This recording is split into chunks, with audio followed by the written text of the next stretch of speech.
मैं सबसे पहले नमन करूँगा परम गुरुदेव के चरणों में, और आप सभी को मेरा नमन। आज हम सर कुछ फोटो लेते हैं। आज ये हमारा सौभाग्य है कि हम पहली बार इस गुरुकुल में पधारे हैं गुरुदेव की कृपा से। स्वागत है। तो मैं आपको बताना चाहता हूँ कि मेरे अपने जीवन के बारे में, मेरा जीवन कैसा रहा है और अब कैसा है। तो आप सभी को, मतलब सबको नहीं, गुरुदेव को तो पता ही है मेरे जीवन के बारे में। आप सबको बताना चाहता हूँ कि मेरा जीवन किस तरीके से गुजरा है और किस तरीके से मैंने यहाँ सीखा है। जब मैं स्टार्टिंग में आया था ना यहाँ पे गुरुकुल में, तो मुझे कुछ भी बेसिक नहीं आता था, जहाँ तक कि अब मुझे आता है। पहले मैंने कोरल ड्रॉ, फोटोशॉप ये चीज़ सीखा बेसिकली। वैसे तो मेरा ये फील्ड था ही नहीं कुल मिला के। मैं पहले गुजरात से है ना, गुजरात से मैंने जो भी बता रहे हैं ना ये बिल्कुल सत्य, यानी कि ऐसा लगता है कि पता नहीं कैसे है, बिल्कुल सत्य घटनाएं जो कहाँ पर रहते थे, कहाँ की तैयारी कर रहे थे, है ना, ये भी बताएंगे। तो ये बड़ी प्रेरणादायक स्थिति है कि व्यक्ति कहाँ से निकल करके कहाँ जा रहा है। तो बिल्कुल सत्य है, तो इसलिए आप है ना उसको बिल्कुल ऐसा सुनना है कि तुम्हारे जीवन को बदल देने वाली सब चीज़ें हैं। हम बिजनौर, जनपद बिजनौर, ग्राम सहसपुर से, ठीक है जी स्वागत। मैं पहले मैंने मुरादाबाद में उम्मा इलेक्ट्रिशियन से एसी का काम सीखा, और एसी का काम सीख के पहले मुरादाबाद में ही जॉब की। फिर उसके बाद मैंने दिल्ली में भी की, गुजरात में भी की। वहाँ से मतलब कोई भी मुझे अच्छा नहीं लगा है काम। मतलब मैं सोचता था यार एसी का काम सीख के एसी में बैठना मिलेगा, हर एक चीज़ अच्छी फैसिलिटी मिलेगी, पैसा मिलेगा, और ऐसा उसमें कुछ था ही नहीं। तो मैंने मामा जी से बताया, जी मामा जी आपने बताया था एसी का काम ठीक लो, पैसा तो है और उसमें संतुष्टि बिल्कुल भी नहीं है। मतलब ऐसा है कि कोई बैल जंगल में काम कर रहा हो, वो स्थिति थी हमें इसमें। तो वेतन थोड़ा अच्छा था पर सुकून बिल्कुल नहीं था। मेरा सैलरी पैकेज वहाँ पर गुजरात में 18,000 था, और ओवर टाइम वगैरह करके मैं 22 से 23,000 रुपये कमा लेता था। उसके बाद फिर मेरे मामा जी ने बताया यहाँ पे गुरुजी हैं यहाँ पर मारतले में, और वो संगणक सिखाते हैं। मैंने कहा मामा जी संगणक क्या होता है? ये संगणक होता है कंप्यूटर। ये कंप्यूटर सिखाते हैं, और कंप्यूटर के माध्यम से आप अन्य क्षेत्रों में काम कर सकते हो, अपने मुरादाबाद में काम कर सकते हो। तो फिर मैंने यहाँ पे कक्षा आरम्भ करी, गुरु से वार्तालाप की, गुरु जी ने हमें बताया ये चीज़ करो आप। अरे इनका सपना भी था, कहाँ जाने का सपना था? मेरा सपना था सही कुवैत जाने का। कुवैत जाने का था, कुवैत और सऊदी। कुवैत और सऊदी है ना, और इनकी लगभग 50% योजना इनकी बन चुकी थी। तो अंतिम अवस्था की तैयारी थी, वो जो वीजा वगैरह पासपोर्ट जो बनता है, जो बनना था। गुरुजी गए ज्ञान के लिए घर पे, और थोड़ी वीडियो वायरल हुई है, वो दिखाई कि कुछ व्यक्ति ऐसे फंसे हुए हैं जो रो रहे हैं वहाँ पे, अपने परिवार को याद कर रहे हैं, अपने प्रधानमंत्री को याद कर रहे हैं, कृपया करके हमें ऐसे निकालिए। वो स्थिति सोचकर कुवैत में, सऊदी में ऐसा होता है कि लोग पैसे का लालच दे के वहाँ फंसा देते हैं, और हमेशा के लिए, हमेशा कुछ सालों के लिए ऐसे फांस देते हैं कि ज़िंदगी नर्क बन जाती है। तो वो नर्क से निकलने के लिए हमारे गुरुदेव ने हमें एक रास्ता बताया, वो है कंप्यूटर संगणक जिसे बोलते हैं। और इसके माध्यम से हम इस समय गुरुदेव की कृपा से मैं 3D डिज़ाइनर में एक अच्छी पोस्ट पर हूँ। थर्ड आई प्रोटेक्शन कंपनी है दिल्ली में, वहाँ पर मैं जॉब करता हूँ। और वहाँ से पहले मैंने मुरादाबाद में भी जॉब की है। मुरादाबाद में अजय आर्किटेक्ट, और मतलब 2D में भी किया है, मतलब कोरल ड्रॉ, फोटोशॉप, इसमें भी जॉब की है। मेन चीज़ ये है हमारा फोकस। फिर अगर जो आपके दिमाग में ये है कि मैं ये भी कर लूँ, ये भी कर लूँ, तो नहीं हो पाएगा। एक चीज़ आपको चुननी होगी कि मुझे संगणक सीखना है तो सीखना है, बस। ये नहीं कि यार एक दूसरा कोई अपना रास्ता, संगणक नहीं सीखूंगा तो ये चल जाएगा, ये दिमाग से हमें निकालना होगा। जैसे मेरा दिमाग में था मैं कंप्यूटर सीखूंगा, तो कंप्यूटर का जो नहीं सीखा तो इसी का काम कर लूँगा, मेरे दिमाग में ये था। ऑप्शन लेके चल रहा था, पर मैं सफल नहीं हो पा रहा था उस वे में। तो गुरुदेव ने मुझे ये बताया, तुम सारे ऑप्शन निकालो, एक अपना लक्ष्य बनाओ, तो ही सफल हो पाओगे, नहीं तो नहीं हो पाओगे। इसलिए मैंने सब कुछ, यहाँ तक कि मैं अपनी नेगेटिव पॉजिटिव बताऊँ, मेरठ में मैंने जॉब किया है, और मेरठ में से मैं जॉब छोड़ के आ गया था। तो गुरुदेव मुझे जॉब वॉब नहीं करनी है, तो गुरुदेव ने हमारा रात ही मेरे मुझसे बातें हुई, मैंने कहा तुम आना नहीं है ना, आना नहीं और है। सुबह सुबह महाराज ने दर्शन दे दिए। तुम क्या हुआ, बस छोड़ के आ गया। इतने क्रोधित आके मैं गुरु जी के पास आया, मैं गुरुदेव मुझे जॉब वॉब नहीं करनी है, मुझे छोड़ना है, फिर कुछ नहीं करना। तो फोटो भी मेरे पास आज ही गुरुदेव ने बोला तुम यहाँ बैठो, और किसी साथी से हमारी फोटो खिंचवाई थी, और बोला तो देखो ये भगोड़े ये बात क्या है, और अब देखो उनका क्या असर होता है। गुरुदेव ने तुरंत उसी समय बोला मेरठ जाओ। तो मैं गुरुदेव की आज्ञा, मतलब चलो गुरुदेव कहते हैं हम पे विश्वास है मेरा बहुत ज़्यादा, तो मैं तुरंत मान लो कि मैं 10 से 15 मिनट के लिए मेरठ से मुरादाबाद आया था, फिर 15 मिनट में ही मेरठ वापस हो गया था कि मुझे गुरुदेव की आज्ञा का पालन करना। ध्यान देना, यहाँ पर एक चीज बताना चाहूंगा कि हरिओम साधु की जो एक विशेषता रही है ना, तुम सोचो 22,000 रुपया कमाने वाला व्यक्ति केवल मेरे एक वचन पर अमित साधु नौकरी त्याग करके यहाँ पर आ जाए, और कम से कम भी कितना संघर्ष किया था, 2 या 2.5 साल यहाँ पे मुरादाबाद टोटल डिजिटल लाइफ कितनी मुरादाबाद की, गुरुकुल से लेके हाँ टोटल कितना साल हो गए? 2.5 साल। 2.5 साल इन्होंने पता है क्या, बिल्कुल ऐसा माना अंगारों पे जीवन जीना। अच्छा तुम 22,000 रुपये कमा रहे हो, सुनने पर आ जाओगे तो घर वाले जीने देंगे क्या? नहीं ना। लेकिन वो इन्होंने जहर जो विष का घुट जो इन्होंने पिया था ना, वो बड़ा भयंकर था। और अच्छा शिष्य क्या करता है, गुरु पे उतार देता है, गुरु मैं तो ये करूँगा, तो जब जब ये थोड़ा सा उफन के आते तो हम शांत करते, नहीं बेटा थोड़ा धैर्य, सहन शक्ति और मधुरवाणी, 3 चीज है शास्त्र। अच्छा जब ये मेरठ से आए 15 मिनट इनको रुके हुए थे, मैंने कहा जस्ट अभी के अभी वापस जाओ और ज्वाइनिंग करो। तो ये क्या था कि गुरु के प्रति श्रद्धा और विश्वास की एक बात होती है ना। तो सर तुम तीनों सीखो, तुम्हें क्या करना है कि जो आपके आचार्य जिनसे तुम पढ़ रहे हो, वो जो बता रहे हैं ना कि यहाँ पर जो अध्यापक आते हैं ना, वो सब क्या वेल एक्सपीरियंस्ड है, उन्हें अनुभव है, और सब वो धर्म को आधार मान के तुम्हें चलाने का काम कर रहे हैं। ऐसा नहीं कि हमें कि जेबें गर्म करनी है या नहीं, ठीक है। हमें क्या करना है कि हम सनातन को आगे बढ़ा सकें, मेन हमारा पर्पज यही है। तो वहाँ पर जब ये आगे गए कंपनी में, फिर कितने टाइम बाद तुम चले गए वहाँ पर वापस? मैं 15 मिनट के बाद चला गया, तो फिर मैंने बोला मैम मैं दोबारा ज्वाइनिंग कर सकता हूँ, मैं श्योर आ जाइए आप। तो फिर मैं कंप्यूटर पर बैठ गया, फिर मुझे ऑफिस में बुलाया गया, अब बताइए रीज़न क्या था तुम्हारा यहाँ से जाने का। तो मैंने कुछ ऐसे बता दिया कि मेरा कुछ तबीयत से प्रॉब्लम बता दी रिलेटिव। कुछ 2 दिन बाद ही गुरुदेव की कृपा, भगवान की कृपा ऐसी हुई कि गुरुदेव ने बता रखा, मेरी आईडी बनी हुई थी गूगल मतलब naukri.com site.com पे, वहाँ से कॉल आई मुझे, तो कंपनी मेरा बिगर इंटरव्यू का सिलेक्शन हो गया। ये भगवान की कृपा मुझे सबसे। कहाँ? दिल्ली में ना? दिल्ली में बिना इंटरव्यू सिलेक्शन होगा। इसलिए पता क्या होता है, गुरु की जो कृपा कि हालांकि दीक्षित भी हैं, दीक्षित मैंने तुम्हारी जानकारी जो, यानी तुम्हें भी क्या करना है, जो निगुरे हो तो उचित नहीं है, किसी ना किसी परम गुरु की खोज करके जांच परीक्षा करके उनसे गुरु मंत्र ले लिया जाए तो उसका परिणाम बहुत मिलेगा। ऐसा बंद कर दो, उसका क्या है कि कोई भटक ना हो, देखना नाम दे लो कोई कौन है। तो इसलिए क्या करना है, तुम्हें किसी ना किसी परम गुरु की खोज करके क्या करना है, दीक्षा लेकर के नित्य नियम से यज्ञ दान तप करना है। क्या करना है? हाँ, छोड़ना नहीं है यज्ञ दान तप। वो व्यक्ति अपनी कंपनी में बताओ, थोड़ा आगे तुम बताओ संध्या कैसे करते हो, तुम यहाँ पर भी करते हो वहाँ भी, क्या बता दो संध्या में यहाँ से। तो जैसे कि मैंने कहीं एक बार कंप्यूटर पे की, तो मुझे लगा कि मेरे एम्प्लॉय मुझे डिस्टर्ब होते हैं, तो हमारा एक मीटिंग रूम है, तो मैं वहाँ जाकर अपनी संध्या कर लेता हूँ अलग में जाके, वहाँ पर कोई किसी को डिस्टर्ब नहीं, कुछ नहीं, वहाँ संध्या कर लेता हूँ। तो ये चीज़ें बताए कि इंपॉर्टेंट होती है कि तुम आध्यात्म को भी अपने जीवन में जोड़ते चले जाओ। तो यही था कि अच्छा वहाँ पर जब नौकरी के लिए बुलावा, बिना इंटरव्यू, कोई इंटरव्यू नहीं हुआ? कोई इंटरव्यू नहीं हुआ, सर ने बुलाया, पर मेरा सहन शक्ति मेरी चेक करी थी। उन्होंने ये कहा था आपको 6 महीने तक कोई छुट्टी नहीं है, अगर जो तुम एक दिन भी छुट्टी अगर जो काट लिया आपने, मतलब ऑफिस नहीं आया एक दिन भी, तो आपके पूरे महीने की सैलरी खत्म। तो मैंने कहा ठीक है। हाँ, एक दिन छुट्टी पर पूरे महीने सैलरी खत्म। हाँ।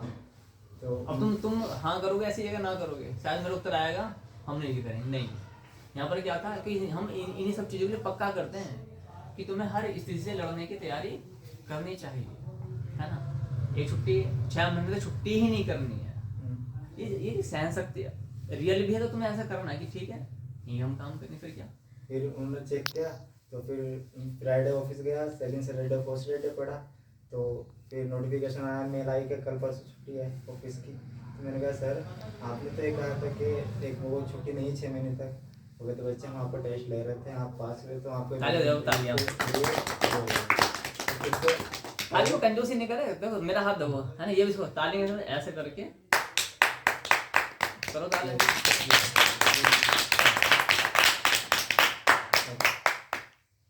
ये चीज़ अब मेरी महीने में 8 छुट्टी होती है, 5 दिन ऑफिस जाना होता है।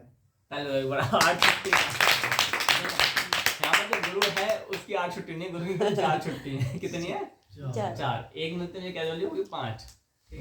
यानी हमारी खुद की 5 है। प्रभु जी कितनी है छुट्टी?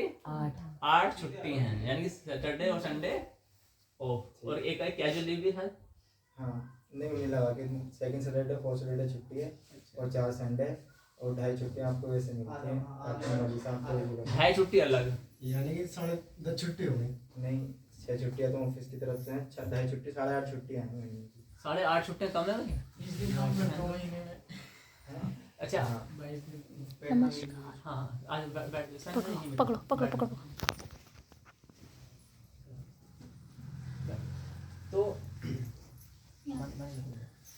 जैसे 2.5 छुट्टी, 8.5 छुट्टियाँ में जो भी छुट्टी मिल रही है अच्छी है ना। अच्छा, अब यहाँ पर कैसे कैसे उन्नति, कितना टाइम हो गया इस कंपनी में? कंपनी का लेवल क्या है इसका? इस कंपनी का लेवल मतलब ये 3D आर्टिस्ट हैं इसमें, और वो बहुत उच्च स्तर के काम करते हैं। यहाँ तक कि हमारे जो लास्ट एम्प्लॉय तक हैं, तो वहाँ तक कि उनका पैकेज, सैलरी पैकेज पर मंथली 1.5 लाख रुपए है। 1.5 लाख रुपए पर मंथ? हाँ, हर महीने 1.5 लाख रुपए कमाते हर हैं? महीने जो हमारे सीनियर एम्प्लॉय हैं।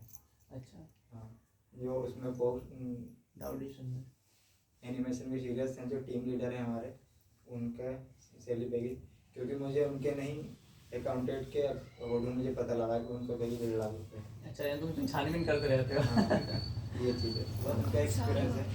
मैं आपसे यही कहना चाहूँगा, अगर जो आपको, अगर जो आपके जीवन में ये आप चाहते हो कि कंप्यूटर लाइन में आना है, तो सिर्फ आपको एक ही लाइन चूज़ करनी होगी, या तो कंप्यूटर। आप ऑप्शन कोई नहीं रखना है दिमाग में, और मेहनत इतनी करनी पड़ेगी, बस ओनली गुरुदेव के आगे का पालन कीजिए और अपने गुरु मंत्र का जाप कीजिए, सफलता आपके हाथ में है। अच्छा, हरे तो जैसे यहाँ पर ये सीख रहे हैं, तो मान लेते हैं कोई समस्या आ रही है, या कई बार बड़ी समस्याएं आ जाती हैं, टाइम नहीं दे पाते, तो उसमें बच्चों को क्या इनको राय देना चाहोगे कि भाई समय नहीं मिल पाते? मान लें कि विवाह, शादी है, फंक्शन है, आटा लाना है, दाल लानी है, घर में कोई ऐसा कोई जिम्मेदारी होती है ना, तो उसमें मनुष्य को क्या करना पड़ेगा, कुछ बता सकते हो? उसके लिए आपको जो जितना इधर जा। हाँ बताओ। अगर जो मान ले गुरु जी कक्षा, मान ली एक और तो मेरी कक्षा चल रही है, ठीक है, और एक और घर के जो ये काम तो इसमें क्या इन्हें बताना कि क्या ऐसे में क्या करें, जो तुम करते थे ना वही इनको बताना कि क्या निर्णय लिया जाए। अगर जो आप कक्षा लेना नहीं ले पाए उस समय, तो अपने जो साधु अपने भ्राता हैं, जो शिक्षा सीख रहे हैं, उनसे संपर्क करें। गुरु जी ने हमें कल क्या बताया था, जहाँ गुरु जी 1 घंटा कक्षा लेते हैं, आप उस समय गुरु जी ना होने पर आपको 2 घंटे उसे देने पड़ेंगे उसे समझने के लिए, क्योंकि गुरु जी के बताने में और शिष्य के बताने में बहुत अंतर होता है। इसका क्या हुआ, मान लेते कई बार तुम नहीं आ पाए किसी कक्षा में, तो जो तुम्हारे संगी साथी है ना, उनसे थोड़ी सहायता लेकर के आगे बढ़ो, है ना, ये एक सिद्धांत है। अच्छा, दूसरा मान लेते भी हमें जैसे अध्यापक ने समझा दिया, इनको टीचर ने समझा दिया, और इनको कोई चीज़ समझ में नहीं आ रही है, तो अब ऐसा तो है नहीं कि संसार में जब और को समझ में आ रही तो इसे किसी को नहीं समझ में आ रहा, तो उसका सॉल्यूशन क्या है? तो इसके लिए क्या समाधान निकाला था तुमने? जैसे कुछ चीज़ कठिन है, तुम्हें समझ में नहीं आ रही है, कई बार होता ना, नहीं बुद्धि में बैठे, तो तुम क्या करते थे उस समय? वो है ना मंत्र बताओ, ताकि इनको थोड़ा सा प्रेरणा मिले कि बच्चों को कैसे हम आगे बढ़ सकते हैं। ऐसा प्रेरणा, क्योंकि मेरे साथ वैसे 2 बार हुआ है कि गुरु जी हमारी शाम को कक्षा होती थी 7 से 8, और कभी कभी समय 6:30 से 8:30 हो जाता था। मतलब गुरु जी की कक्षा होती थी हमारी 20 मिनट की, 20 मिनट का गुरुदेव इतना याद हो देते, तो हम बहुत अच्छे से मुझे उसमें से कम कुछ परसेंट समझ पाते थे, और फिर उससे जो हमें उसका अभ्यास करने से वो चीज़ हमें आती थी। तो एक बार मैं एक ऑप्शन में फंस गया था, मतलब चैम्फर नहीं हो रहा था मुझसे कोई, हमारे उसमें कुछ है ऐसा। तो मैंने गुरुदेव से पूछा, गुरुदेव ने स्पष्ट मना कर दिया, मैं नहीं बताऊँगा, आपको करो। मुझे एक ऑप्शन ढूंढने के लिए कम से कम 3 घंटे लगे, और वो एक ऑप्शन ऐसा जो मैं वो संघर्ष करके सीखा ना, लगता है मैं जीवन में वो कभी मैं भूल पाऊँ। ताली बजाएंगे, बहुत अच्छा। तो आपके यहाँ कई स्थानों पर है ना, आपको आचार्यगण आपको अध्यापक मना कर देते हैं। वो मना इसलिए नहीं करते कि उनको बताने का मन नहीं है, मना इसलिए करते हैं कि भगवान ने जो 10 किलो का दिया ना, ये क्या दिया 10 किलो का मस्तिष्क, इसे घिसना पड़ेगा, है ना। लेकिन हम 20 ग्राम की जेब चलाते हैं, 20 ग्राम की जेब में और 10 किलो के मस्तिष्क में अंतर है।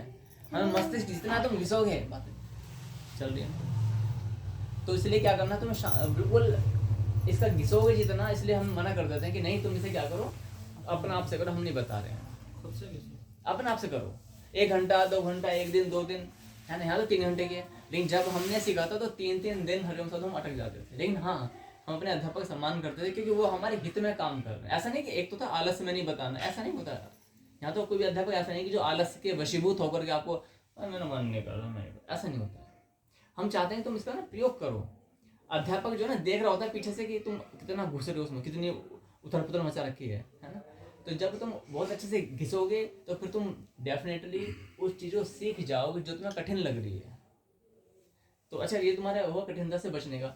और कई बार जैसे फैमिली को प्रेशर होता था कि तुम 22,000 की नौकरी छोड़ करके, है ना, हालांकि वो काम था। देखो काम एक बात समझना, पैसा अनेक प्रकार से कमाया जाता है। पैसा मेरे लिए सबसे बड़ी बात नहीं है, रेस्पेक्ट सबसे बड़ी बात है ना। तुम खड्डे खोद के पैसा कमा सकते हो, नहीं, खड्डे खोद के तुम पैसा कमा सकते हो कि नहीं, है ना, वो चीज़ एक अलग है। सम्मान कहाँ पर है लेकिन तुम्हारा। लेकिन प्रॉब्लम क्या होती है कि तुम 18, 10, 12 हज़ार रुपये जो 15, 20, 22 हज़ार रुपये कमा करके एकदम शून्य पर आ जाओ, और फिर तुमने अपनी फैमिली को कैसे हैंडल किया, क्या कम माता पिता ने तुम्हें सुनाया नहीं क्या? हाँ, इसके बाद इसके लिए कहना चाहूँगा मैं, जब मैंने अपने 18,000 रुपये की नौकरी छोड़ी तो मैं पहले माता पिता को पैसे देता था। 1-2 महीना उन्होंने कुछ नहीं किया, चलो ठीक है बच्चा रेस्ट करो, उन्हें पता नहीं था कि मैं कर क्या रहा हूँ। उसके बाद तो उन्हें लगा कि बच्चा 1-2 महीना हो गया, 3 महीना हुआ, कुछ दे नहीं रहा है, तो उन्हें थोड़ा सा बुरा लगा, उस पर क्रोधित होने लगे। यहाँ तक कि मैंने उनसे कोई पैसे नहीं लिए थे। जब मैं पहले इसी का काम करता था, मेरा एक फ्रेंड है, उससे मैंने पैसे ले दिए थे 5-6 हज़ार रुपये, बस उससे उससे मैं पैसे लेता था और अपनी दंड राशि देता था। दंड राशि माने इनकी भाषा में दंड राशि मतलब फीस। ये हाँ, फीस देता था। तो कुछ पैसे लिए मैंने पिताजी से, तो मैंने कहा पिताजी यह मैं आपके जितने ले रहा हूँ मैं आपसे डबल चुका लूँगा मैं इतनी तारीख तक। तो मैंने अब डबल तो खैर नहीं कह सकते, मैंने कितने दे चुका हूँ। अब भगवान की कृपा से अभी हमारा घर बना है। मैं ये सोचता था कि यार बस थोड़ा फर्श हो जाए। ये भौतिक जगत की इच्छा है, नहीं वो तो आवश्यक है कि घर तो होना चाहिए। घर हो जाए, मतलब फर्श हो जाए, वो ऊपर लिंटर हो जाए। मतलब घर की स्थिति थोड़ी खराब थी, अब भगवान की कृपा से अच्छी जॉब है, गुरुदेव का आशीर्वाद है। अब घर में टाइल्स पत्थर सब कुछ अवेलेबल है। ताली बजाने के बाद बहुत अच्छा। अच्छा, ये टाइल्स पत्थर लगने का कारण मैं बता देता हूँ। इंटीरियर डिजाइनर खुद, एक्सटीरियर डिजाइनर खुद, तो डिजाइनिंग तो हम खुद कर देंगे, है ना। तो हमें पता है कि कम खर्चे में कैसे कैसे चीज़ निकालनी है। तो ये जो तुमने अभी देखा कि किस तरीके से, देखो तुम कल्पना करो, एक व्यक्ति 18,000 रुपये कमा रहा है, हर महीने कम से कम 10,000 रुपये तो अपने घर में भेजेगा, गुजरात से भेजेगा नहीं भेजेगा। लेकिन अब वो 2.5 साल तक 10,000 रुपये भेजेगा। 2.5 साल तुम यहाँ पर है ना मुरादाबाद में, 2.5 साल तक। और माता पिता को बस ये कि हाँ मैं दूंगा, हाँ कब देंगे। तो बड़ा विष है। माता पिता तो क्योंकि वो तो नोच लेंगे पूरी तरह, वो कहेंगे माता पिता तुम्हारे हित में है, वो ये सोच रहे हैं कि उन्हें पता नहीं कि तुम क्या कर रहे हो, उन्हें पता नहीं तुम क्या कर रहे हो। उनको लग रहा है पता नहीं तुम क्या कर रहे हो, टाइम वेस्ट कर रहे हो, पहले तो अच्छा खासा कामयाब था। देखो माता पिता को ये ज्ञान नहीं होता, भले तुम किस माध्यम से पैसा कमा रहे हो, माता पिता को पैसे मिल रहे हैं इस करते तुम सफल हो, चाहे भले तुम 2 नंबर का काम करो। उन्हें पता नहीं है ना 2 नंबर का काम करे, तो माता पिता को तुम बोलो मैं अच्छा काम कर रहा हूँ। लेकिन जो हमारी फील्ड है ये क्या है, ये वेल रेस्पेक्टेड फील्ड है, बहुत सम्मानित फील्ड है ये, है ना। तो अच्छा, अभी मैं ये तुमसे कहूँ कि तुम आज से 5 वर्ष बाद अपने आप को कहाँ देखना चाहोगे, या तुम्हारा सैलरी स्केल क्या होगा, तुम्हारा पद या ओहदा क्या होगा, या तुम क्या देखना चाहते हो 5 या 10 साल बाद? तुम अपने आप को किस लेवल पे स्टैंड करना देखना चाहते हो? 5 साल से स्टैंड। 5 साल के बाद में तुम क्या देखोगे, भाई मेरा लेवल क्या हो सकता है इस इंडस्ट्री में, एनिमेशन की, 3D की फील्ड में। अगर जो मैं कंपनी चेंज नहीं करूं यहाँ से 5 साल के बाद, तो मेरा 50,000 रुपये। कंपनी चेंज नहीं करूं मतलब लगता है कि मुझे बहुत अच्छी कंफर्टेबल है कंपनी, नहीं कोई कहने वाला चिकचिकबाजी कुछ नहीं है। 5 साल के बाद 50,000 रुपये कहीं नहीं। वो ताली बजाओ, जानते हैं अब इसमें क्या, क्योंकि यहाँ चिकचिकबाजी कुछ नहीं है ना, इससे हमारे हाँ इसमें क्या यानी कि अपने का माहौल बन चुका है, टीएल बन गया, टीम लीडर हाँ है, टीम अब पहले तो ये एम्प्लॉयर थे, यानी कि मेरे ऊपर कोई सुपरवाइजर है, लेकिन अब क्या है, कितने अंतर है तुम्हारे नीचे, कितने काम कर रहे हैं, जी कितने काम है, लड़के लड़की कितने लड़के? लगभग स्टीरियो टीम में हैं 15 लड़के हैं, क्योंकि उसमें से 6 मेरे अंडर में हैं, मॉडलिंग के मेरे अंडर में हैं, और विजुअलाइजेशन और जो मेरे सीनियर टीम लीडर हैं वो काफ़ी उनके अंडर में। यानी कि कुल मिला के 15 है ना, 6 इनके अंडर में अभी है ना। तो ये तुम देखो यहाँ पर है ना कि इतने माहौल बन चुका, कंफर्ट जोन में है, आराम से जाओ आराम से आओ, 2 दिन छुट्टी, 8 दिन छुट्टी है महीने में, कितने दिन की, 8 दिन छुट्टी है, ठीक है, कोई टेंशन नहीं, कोई चिंता नहीं। तो इसलिए यानी ये 5 साल ही टिक जाते हैं, 50,000 रुपये यानी कि आराम। अच्छा अगर मैं आराम को हटा दूँ, मतलब केवल पैसा पैसा पैसा, हार्ड वर्क, सुनना, टेंशन ये सब लेकर के तुम कितना 5 साल बाद क्या देखते हो, सब हथकंडे लगा कर, सब हथकंडे ला के 1 लाख रुपया, यानी 5 साल के अंदर। अच्छा, और अभी टोटल टाइम तुम कितना हो गया काम करते हुए? तो मुझे इस होली पे 2 साल हो जाएंगे दिल्ली पहुँचे हुए। यानी कुल मिला के ये कि लगभग 8 साल के अंतराल में 1 लाख रुपए का आंकड़ा पार, है ना। जब गुरुदेव की आज्ञा का पालन करोगे तो।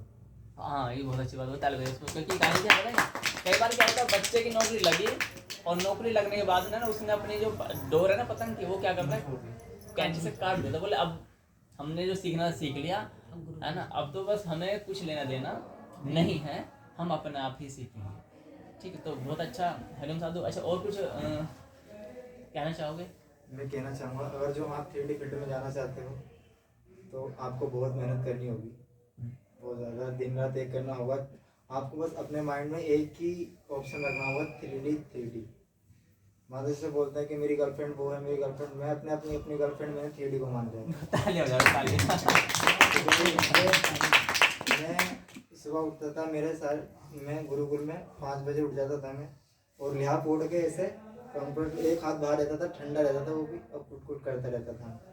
वो इस तरीके थी, 5 बजे उठ के वैसे हमारे विपिन साहब हमारे साथ थे उस समय, ये हम अपनी कुटी पे चले जाते थे सोने के लिए, हम गुरुकुल में रहते थे। अच्छा विपिन साहब तुम्हारा एक बैच रहा है? हाँ, एक अच्छा बैच बहुत रहा अच्छा, बहुत अच्छा। तो यानी क्या हार्ड वर्क है ना, भाई तुम ये सोचते हो कि भाई हाँ ठीक है आराम से जैसे 15 मिनट रोटी खाई और 15 मिनट संग नहीं, ऐसा नहीं है ना तुम। और यहाँ पर तुम्हें हर सुविधा है, तुम यदि रात को भी आकर के सोना चाहते हो तो तुम सो सकते हो, कोई समस्या नहीं है। आप सीखो, अच्छे से सीख करके आगे बढ़ो, ठीक है। बहुत अच्छा हरिओम साधु, ये वो ताली बजाएंगे सभी, और ओम नमः शिवाय के साथ में इन्हें स्वागत करेंगे दोबारा से, सभी संकीर्तन करेंगे, हरिओम बैठ जाओगे, है ना। ओम